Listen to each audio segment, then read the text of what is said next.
ఏ పంట సాగు చేసినా పెట్టుబడి కీలకం. వాటిని తగ్గిస్తే దిగుబడులు ఏమాత్రం తగ్గినా రైతు నిలదొక్కునే అవకాశం ఉంటుంది. ఇదే ఆలోచన చేసింది రైతు సీరా కమల.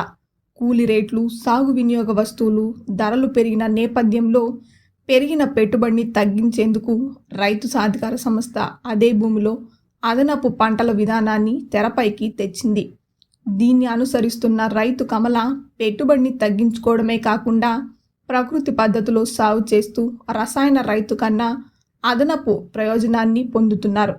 వీటిని క్షేత్రస్థాయిలో పరిశీలించాలంటే మనం కమల పొలానికి వెళ్లాల్సిందే.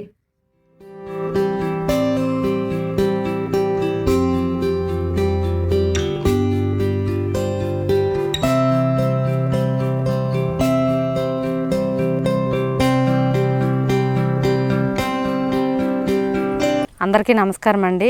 నా పేరు కమల. మాది పార్వతీపురం మన్యం జిల్లా గరుగుబిల్ మండలం దళాయవలస గ్రామం. నేను ఈ యొక్క వరి పంటని జూన్ 24వ తేదీన వేయడం జరిగింది. వేసేటప్పుడు ఏంటంటే దుక్కులో 400 కేజీలు ఘనజీవామృతం చల్లడం జరిగింది.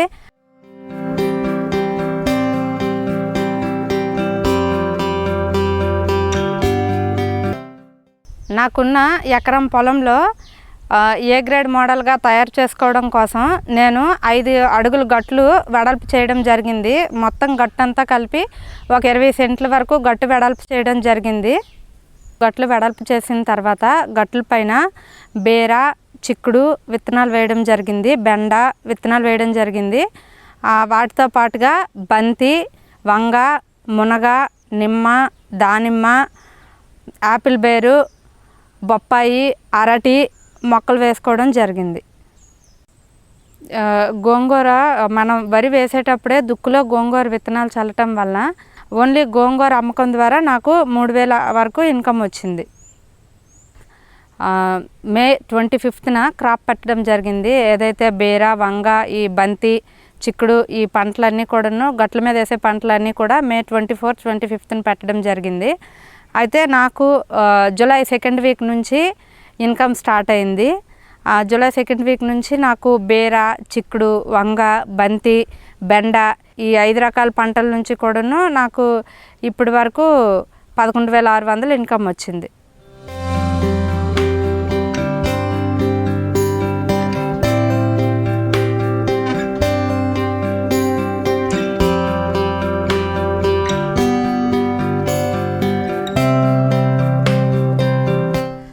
నా వ్యవసాయ క్షేత్రం చుట్టుపక్కల చాలామంది కెమికల్ ఫార్మింగ్ చేసేవాళ్ళు ఉన్నారు.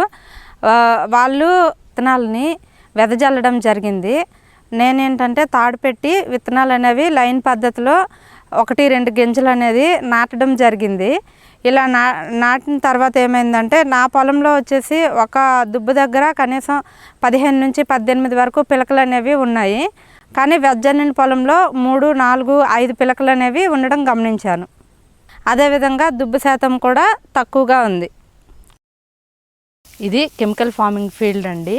ఇందులో చూసుకున్నట్లయితే మనకి ఇప్పుడు ఇది పంట వయసు వచ్చేసి 80 రోజులు పంట వయసు విత్తనం వెజ్జల్లిన దగ్గర నుంచి. ఇప్పుడు చూసుకున్నట్లయితే ఈ విధంగా మాగుడు తెగులు అనేది మొత్తం అన్ని పొలాల్లో కూడా స్ప్రెడ్ అయ్యి ఉంది.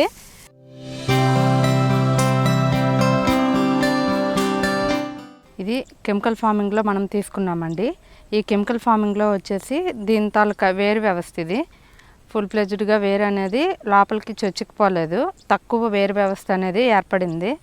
అదేవిధంగా ఇది వెజ్జల్లిన ఫీల్డ్ అవడం వల్ల దుబ్బుకి పిలకలు కూడా 2 మాత్రమే ఉన్నాయి. ఈ రెండిటికి కూడాను తెగులు అనేది వ్యాపించడం జరిగిందనమాట. మొక్కలు దగ్గరగా ఉండడం వల్ల ఈ వాతావరణంలో వచ్చినటువంటి అధిక తుఫాన్లు, ఈ ఎండ వీటన్నిటి కారణంగా మనకి ఈ విధంగా మాగుడు తెగులు అనేది సంక్రమించడం జరిగింది. వేరు వ్యవస్థ అనేది ఎక్కువ మట్టిని పట్టి ఉంచడం అనేది జరగలేదు. మట్టి అనేది తక్కువగా పట్టి ఉంచి ఉండడం అనేది ఇక్కడ మనం చూడవచ్చు. అది ఏంటంటే రూట్ అనేది వీక్గా ఉండడం వల్ల, రూట్ ఆరోగ్యంగా లేకపోవడం వల్ల ఇక్కడ మట్టి కూడా ఎక్కువగా పట్టలేదు. మనం మొక్కను కనుక అబ్జర్వ్ చేసినట్లయితే రేకులు కూడా ఆరోగ్యంగా లేవు. వ్యాధి సోకి వాడిపోయినట్లు ఆ విధంగా కనిపిస్తున్నాయి. ఆకు తాలూకా వెడల్పు కూడా మనకి ఎక్కువగా రాలేదు. మనం చూసుకున్నట్లయితే పొడుగు కానీ వెడల్పు కానీ అంత తక్కువగా ఉంది. ఇక్కడ మీరు చూసినట్లయితే ఇది కెమికల్ ఫీల్డ్ అండి. ఇందులో మనం చూసుకున్నట్లయితే సాయిల్ అనేది కొంచెం తొందరగా ఆరిపోవడం అనేది మనం గమనించవచ్చు. ఇక్కడ మనం చూసుకున్నట్లయితే మట్టి అనేది చాలా గట్టిగా ఉందండి. ఇలా తీయడానికి మట్టి రావట్లేదు.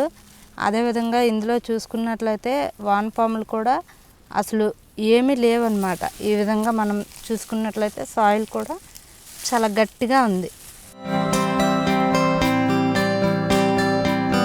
మనకి ఈ న్యాచురల్ ఫార్మింగ్ మొక్కని మనం అబ్జర్వ్ చేసినట్లయితే ఈ రకంగా ఇంత మట్టిని పట్టి ఉంచడం అనేది జరిగిందనమాట. ఇది దగ్గరగా వచ్చేసి 1 కేజీ మట్టి వరకు ఉంటుంది. అదేవిధంగా స్టెమ్ పొడుగు అనేది ఎక్కువగా ఉంది. అదేవిధంగా వీటి తాలూకా రేకులు కూడా మనకి ఆరోగ్యంగా ఉండడం గమనించవచ్చు.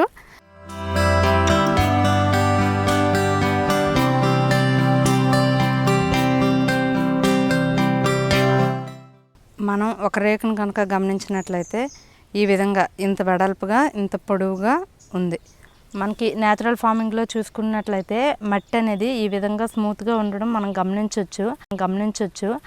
అదేవిధంగా వానపాముల యొక్క బొరియలు కూడా మనం గమనించవచ్చు అన్నమాట. మన న్యాచురల్ ఫార్మింగ్లో మనం ఒక్క ప్లేస్లోనే మట్టిని తీసుకుంటే మట్టి అనేది సులువుగా రావడం జరిగింది. అదేవిధంగా వానపాములు కూడా మీరు గమనించవచ్చు, చాలా ఎక్కువ సంఖ్యలో ఉన్నాయి.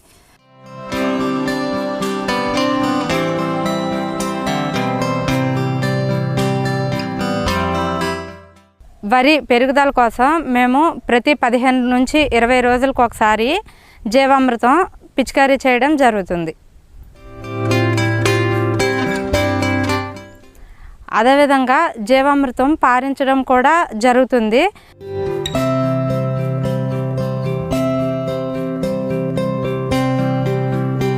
ఇప్పుడున్నటువంటి పరిస్థితుల్లో మంచి భూమి, మంచి ఆరోగ్యం అనేది చాలా అవసరం.